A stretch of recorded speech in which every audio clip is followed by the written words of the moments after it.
നിന്റെ പേരെന്താണ്? പേര് പേര് പേര് ശ്രീജിഷയാ? ശ്രേജയാ? സ്വാമി ശരണം വിളിക്കാൻ അറിയോ? വിളിക്ക് വിളിക്ക്. കേക്കില്ല, ചാച്ചന് കേക്കില്ല. അപ്പൊ പറ, ഇനി പറ.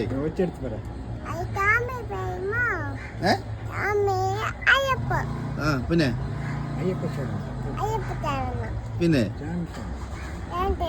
സ്വാമി ശരണം. പിന്നെ ഇങ്ങനെ തൊഴിണ്. ദൈവമേ അയ്യപ്പോ. പിന്നെ അയ്യപ്പനെ കണ്ടിട്ട് എന്ത് പറയും? പറയും. സ്വാമി ശരണം പറയൂടാ. മിടിക്കാണ് അല്ലേ?